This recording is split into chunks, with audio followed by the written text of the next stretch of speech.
A paz, irmãos. Bem-vindo ao canal Plenitude da Palavra. Aqui vocês vão encontrar vídeos que vão edificar a sua vida espiritual. Se inscreva no canal, deixe seu comentário e compartilhe o vídeo. Deus abençoe vocês. Ai dos que puxam a iniquidade com cordas de vaidade e o pecado como se fosse uma corda de carro. Isaías, verso 18.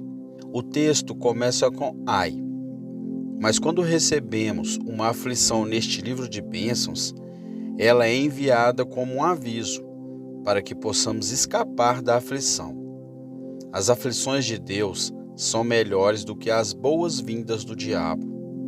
Deus sempre quer o bem do homem e apenas coloca o mal diante dele para que ele se afaste dos perigos de um caminho equivocado e assim possa escapar do mal que está no fim dele. Não pense que sou indelicado neste momento, porque minha mensagem soa dura e tem uma nota de tristeza em vez de alegria.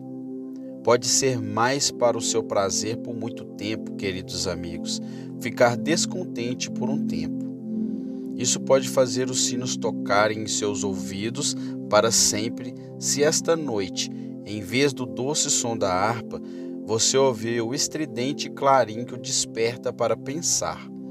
Talvez, ai, ai, ai, embora deva soar como um barulho terrível em seu ouvido, pode ser o meio de levá-lo a buscar e encontrar seu Salvador. E então, por toda a eternidade, nenhum infortúnio jamais se aproximará de você. Que bom que o bom Espírito de toda a graça coloque poder em minha advertência para que você possa lucrar com isso. Este é um texto muito singular. Não é muito fácil entendê-lo à primeira vista. Aqui estão alguns que dizem atrair o pecado com cordas de vaidade, que são bastante finas, mas também o puxam com uma corda de carroça, que é bastante grossa. Eles são atrelados ao pecado, e os traços parecem frágeis, insignificantes e logo quebrados. Você dificilmente pode tocá-los, pois eles são uma mera farsa, uma ficção, vaidade. O que pode ser mais fino e mais fraco do que as teias de aranha da vaidade? No entanto, quando você tenta quebrá-los ou removê-los, eles se tornam cabos de carroça ou vagões, ajustados para suportar a tração de cavalos ou bois. Motivos que não têm força lógica e não prenderiam um homem razoável por um momento, são, no entanto, bastante suficiente para manter a maioria dos homens em cativeiro. Tal escravo e homem da iniquidade, que motivos indignos e razões indefensáveis que não parecem mais fortes do que pequenas cordas, no entanto, o prendem como laços de aço. E ele está preso à carroça carregada de sua iniquidade como um cavalo e preso por uma corda de carroça. Esse é o nosso assunto neste momento, e que Deus o torne útil para muitos. Além de todas as coisas, eu gostaria que você fosse salvo, você que está puxando as amarras do pecado. Deus o conceda, e o Espírito livre vos liberte. Em primeiro lugar, explicarei a descrição singular, explicá-la ampliando e citando o exemplo da vida diária. Em segundo lugar, devo me estender sobre a desgraça que certamente está relacionada ao fato de estarmos presos ao pecado. E em terceiro lugar, se Deus me ajudar, vou encorajá-lo a sair dos trilhos. Eu oro para que você possa cortar essas cordas de carroça, para que você não esteja mais atraindo a iniquidade e o pecado atrás de você. Ó, que esta seja a hora da salvação para muitos de vocês, na qual, como Sansão, você pode quebrar as cordas e cordas com as quais você foi amarrado. Primeiro, vamos explicar a descrição singular. Aqui estão pessoas atreladas à carroça do pecado, atreladas a ela por muitas cordas. todas leves como vaidade e ainda assim fortes como cordas de carroça. Deixe-me dar-lhes uma foto. Aqui está um homem que, quando jovem, ouviu o Evangelho e cresceu sob a influência dele. Ele é um homem inteligente, um leitor da Bíblia e um tanto teólogo. Ele frequentou uma aula de Bíblia, era um aluno apto e podia explicar muito das Escrituras, mas preferia leviandade e frivolidade. Ele fez da religião uma diversão e das coisas sérias um esporte. Sermões que ele frequentava para poder falar deles e dizer que tinha ouvido o pregador.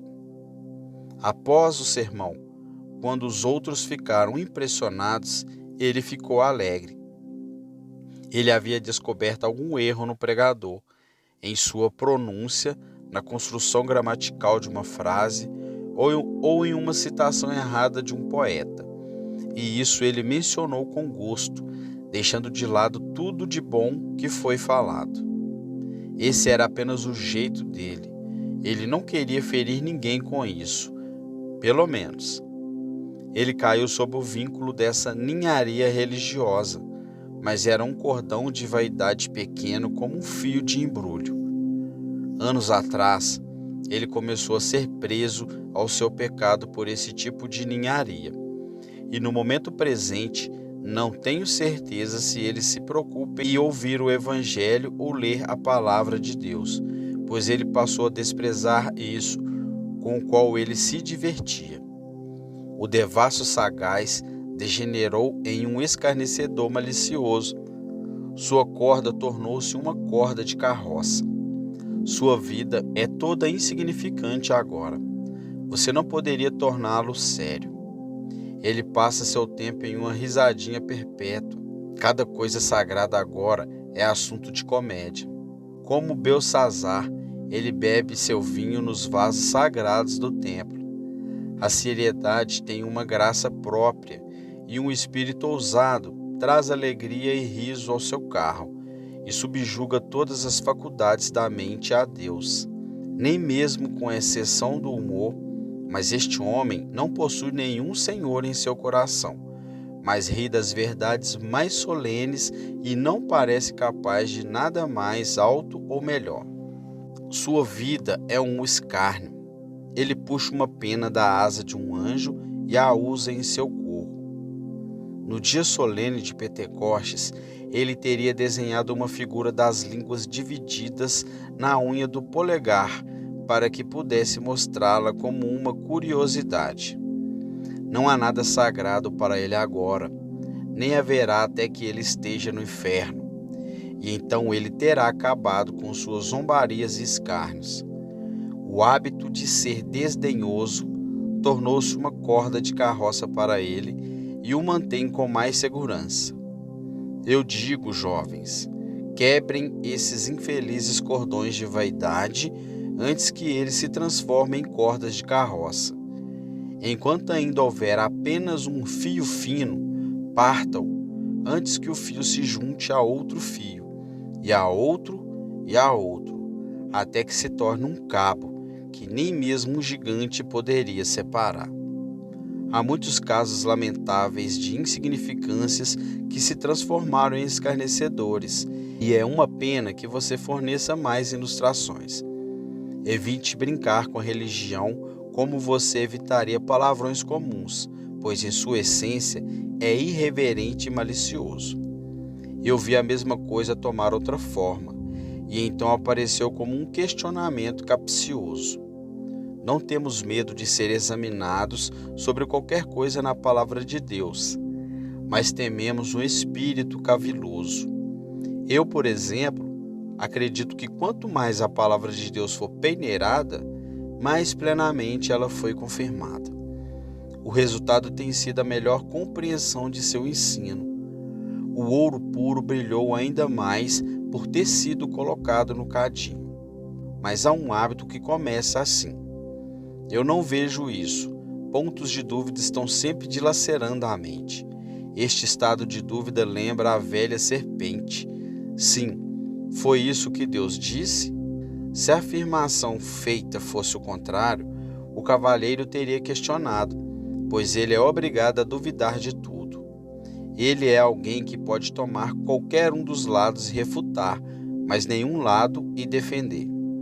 Ele poderia fazer como o eminente advogado, que havia cometido um erro quanto ao seu lado do caso, e ele se levantou e apresentou todos os argumentos da maneira mais reveladora, até que o advogado de seu cliente sussurrou para ele: "Você fez por nós. Você usou todos os argumentos contra o seu próprio cliente." O advogado parou e disse: "Meu senhor, eu disse a você tudo o que pode ser feito contra o meu cliente, porque aquele do outro lado é agora contra o meu cliente por aqueles do outro lado. E agora vou mostrar a você que não há nada nas alegações." E com igual esperteza, ele passou a refutar o que havia provado antes. Existem mentes construídas de tal maneira que podem agir de todas as maneiras, exceto para cima e para baixo. Sua maquinaria é excêntrica, confundiria a língua mais capaz de descrevê-lo. Gosto das consciências antiquadas que sobem e descem, sim e não, certo e errado, verdadeiro e falso.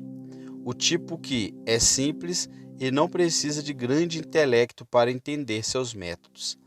Estamos ficando tão cultos agora que muitos se tornaram como a velha serpente, mais astutos do que qualquer animal do campo. As novas consciências agem de acordo com o princípio do compromisso e da política, o que não é nenhum princípio. A cada pergunta eles respondem sim e não. Qual é a hora do dia? Pois é sim ou não de acordo com o relógio, ou de acordo com o clima, ou mais geralmente de acordo com o bolso da calça, pois muito depende disso. Praticamente muitos estão dizendo: de que lado do pão está a manteiga?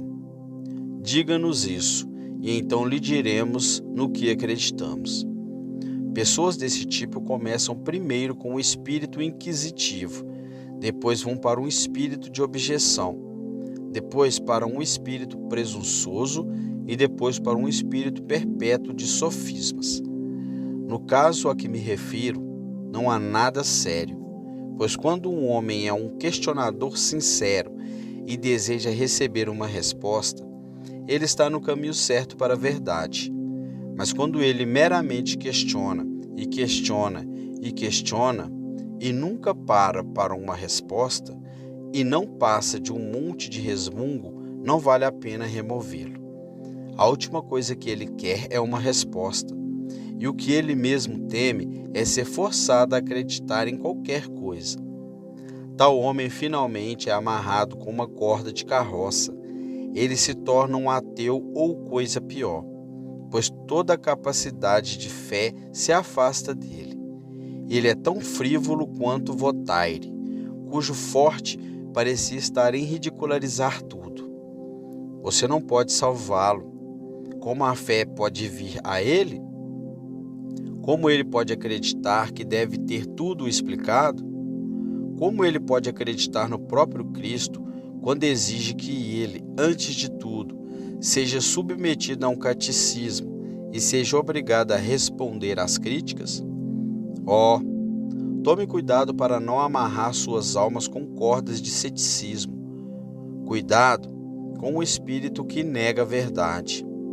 Deus te ajude a quebrar os laços.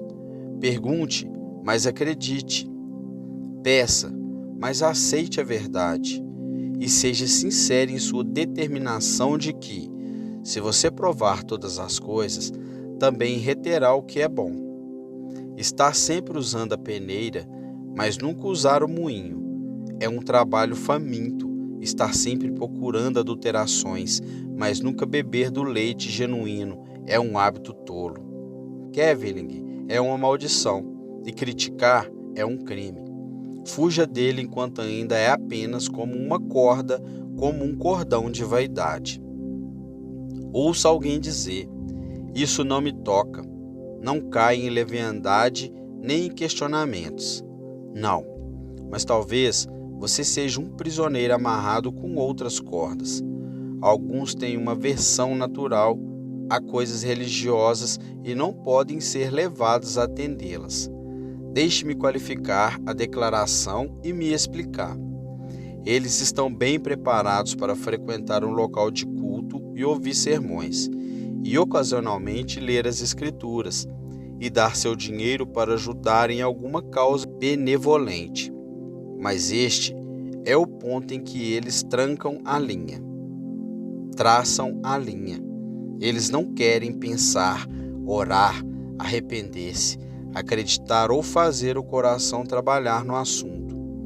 Pensar, você sabe, é um trabalho desajeitado e para eles é um trabalho desconfortável, porque não há muito em suas vidas que os alegraria se pensassem nisso. Eles prefeririam não ver a nudez da terra. Há uma coisa feia com a qual eles não querem ter muito a ver, chamada arrependimento. Disso eles exigem muito, mas são avessos a isso. Quanto mais as crianças não gostam de remédios, mais elas os querem. E é o mesmo com o arrependimento. Essas pessoas preferem fechar os olhos e ir para a destruição do que parar e ver o perigo e voltar. Pensar no passado? Ora, eles podem ter que pranteá-lo. E quem está ansioso por tristeza? Então, há algo como uma mudança de coração, e eles são bastante tímidos com isso, pois são quase insensíveis e não gostam de bisbilhotar profundamente. Se houvesse algo a ser feito que pudesse ser resolvido em 1 ou 2 dias, se houvesse alguma peregrinação a fazer, alguma penitência a suportar, algum vestido a ser usado, eles não se importariam com isso. Mas pensamento, arrependimento, oração e buscando a Deus, eles não podem suportar tais exigências espirituais. Se houvesse algum sacrifício a ser feito, eles o fariam. Mas estar em paz com Deus, procurando ser renovado no espírito de sua mente, bem, eles não têm mente para isso. O mundo está em seus corações e eles não desejam tirá-lo. Eles ouviram algumas pessoas dizerem que toda conversa sobre Deus, a alma e a eternidade é um papo puritano enfadonho. Então, eles adotaram uma expressão como os papagaios costumam fazer e dizem: não queremos ser puritanos. Não nos preocupamos em ser extremamente preciosos e justos em relação a muitos. Que miséria é que haja pessoas amarradas com cordas de vaidade como essas. Estes são sentimentos irracionais, aversões insanas, preconceitos injustificáveis. O Senhor te salve deles e, em vez disso, dê a você uma mente para conhecê-lo e um coração para buscá-lo. Ora, quando comecei a sentir o pecado dentro de mim, resolvi que, se houvesse algo como nascer de novo, eu nunca descansaria até que soubesse disso. Mas meu coração parecia determinado a saber o que significava arrependimento e o que significava fé, e ser completamente salvo. Mas agora descubro que um grande número de meus ouvintes desiste de todo trato sério consigo mesmo e com Deus. Eles agem como se não desejassem ser felizes por toda a eternidade. Eles dificilmente pensam num bom caminho. Você vê que é um trabalho tão radical. A regeneração corta tão profundamente e torna o homem tão pensativo. Quem sabe o que pode ter que ser abandonado? Quem sabe o que pode ter que ser feito? Meu ouvinte, se você se entrega a tais objeções, atrasos e preconceitos nos primeiros dias de sua condenação, pode chegar um momento em que esses pequenos fios de embrulho estarão tão entrelaçados uns nos outros que formarão uma grande corda de carroça, e você se tornará um opositor de tudo que é bom. determinada a permanecer para sempre atrelado ao grande carro George Naut de suas iniquidades, e assim parecer. Deus te livre disso. Eu sei que alguns homens são atrelados a esse carro de outra maneira, e isso por deferência aos companheiros. O jovem gostava de tudo que era bom de certa forma, mas não suportava que alguém dissesse na manhã de segunda-feira: então você estava em um local de culto no domingo. Ele não gostava de dizer abertamente: claro que sim. Onde você estava? Mas em vez disso, ele disse: bem, ele deu uma olhada na capela, ou foi ao Santo Paul, ou à abadia, para ouvir a música. Oh, diz alguém, ouvi dizer que você estava no tabernáculo no outro dia. Sim, ele entrou por curiosidade, só para ver o lugar e a multidão. É assim que ele coloca, como se tivesse vergonha de adorar seu Criador e ser encontrado observando o dia de sábado. Oh, pobre covarde! Aquele jovem, em outra ocasião, foi acusado de ter sido visto na sala de inquérito ou chorando durante um sermão solene. Ele disse que era bastante comovente e ficou um pouco empolgado e persuadido demais, mas se desculpou com o diabo e implorou para que não ouvisse mais nada sobre isso. Ele começou a dar lugar a seus amigos ímpios e logo se tornou o alvo deles. Um companheiro puxou sua orelha dessa maneira e outro puxou sua orelha de outra maneira. E dessa maneira ele desenvolveu orelhas realmente muito longas. Ele não errou muito no começo, mas tendo permitido que homens pecadores o selassem, eles se dispuseram a montá-lo cada vez mais forte com o passar dos dias. Foi apenas um tipo de negócio que o levou a pecar por uma espécie de cortesia perversa, mas depois de um tempo, ele se tornou obsequioso com seus iguais e bajulou seus superiores, cumprindo suas ordens, mesmo que isso lhe custasse a alma. Ele estava muito mais atento à vontade e ao sorriso de alguma camarada francamente cruel, muito mais atencioso com a opinião de um tolo do que com a boa vontade de Deus. É uma coisa chocante, mas não há dúvida de que muitas pessoas vão para o inferno pelo amor de serem respeitáveis. Não há dúvidas de que multidões empenham suas almas e perdem seu Deus e o céu, apenas para se manterem bem na avaliação de um perdulário. As jovens perderam suas almas por causa da vaidade, pecando na esperança de obter o amor de um jovem sem cérebro e sem coração. Os jovens jogaram fora toda a esperança de salvação para que pudessem ser considerados homens de cultura. Eles abjuraram a fé para serem considerados livres pensadores, por aqueles cujas opiniões não valiam a cabeça de um alfinete. Conjuro-te, querido amigo, se você está começando a ser escravo de outras pessoas, quebre esses laços miseráveis e degradantes. Eu desprezo essa escravidão mental na qual muitos se gloriam. O que importa para mim hoje, o que alguém pensa de mim? Nesse aspecto, sou o mais livre dos homens.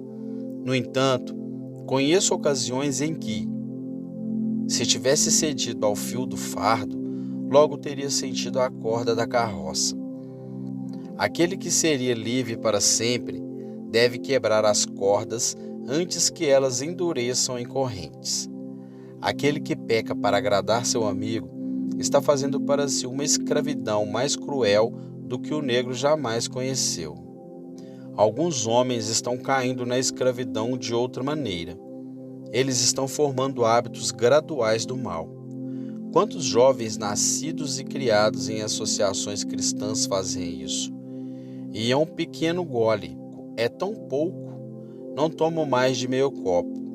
Pequena indulgência? Então por que correr tanto risco pelo que você tem que responder? O médico disse que eu deveria tomar um pouco e eu tomo. Aos poucos, o fiozinho vira corda de gato.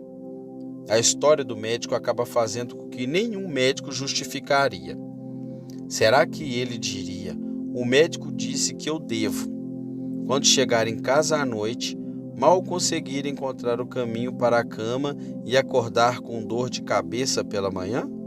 Ele teria feito melhor em pedir a graça de Deus para escapar enquanto ainda tinha um pouco prazer na fascinante aguardente e era o mestre de seu apetite. Bem, disse o jovem, esse não é o meu caso. Fico feliz que não seja, mas qualquer outro pecado, se for perseverado, o destruirá. Não vou tentar descrever o seu pecado. Descreva você mesmo e pense sobre isso.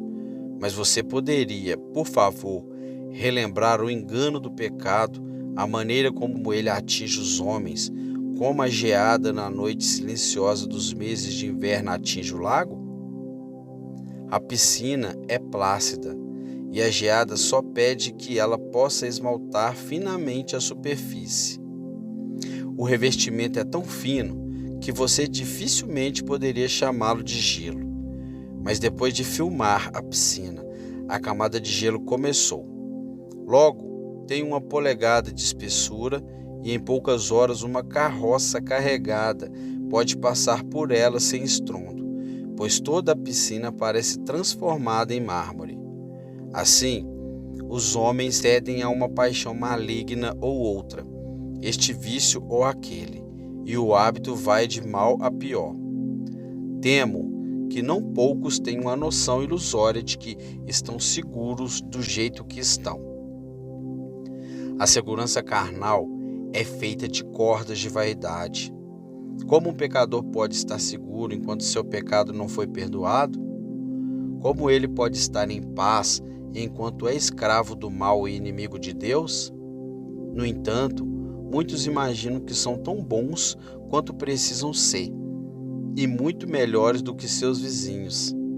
Certamente, como eles são, certamente devem estar seguros, já que são tão respeitáveis, tão bem intencionados e tão respeitados.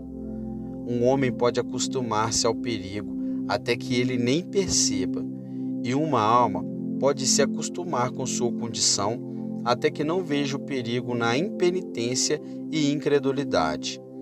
Assim como o cachorro do ferreiro se deita e dorme enquanto as faíscas voam sobre ele, um pecador endurecido pelo Evangelho dorme sob advertências e súplicas. A princípio, o ouvinte teve que fazer violência à sua consciência para escapar da força da verdade. Mas, por fim, ele estava envolto em aço e nenhuma flecha da palavra pode feri-lo. E vocês que estão à vontade em Sião, rogo-lhes que ouçam minha admoestação e fujam da segurança carnal. Ó Senhor, desperte-os de sua condição adormecida. Esta é uma palavra de advertência. Não tenho tempo esta noite para entrar em todos os detalhes. Eu gostaria de ter. Cuidado com os ovos da chocatrice. Lembre-se de como gotas desgastam pedras e pequenos golpes derrubam grandes carvalhos. Não brinque com uma cobra, mesmo que ela tenha apenas 30 centímetros de comprimento. Mantenha-se longe da beira do precipício. Fuja do leão antes que ele salte sobre você. Não forje para si uma rede de ferro, nem se torne o construtor de sua própria prisão. Que o Espírito Santo te liberte, que você toque a cruz e encontre nela o poder que o libertará e o deixará ir.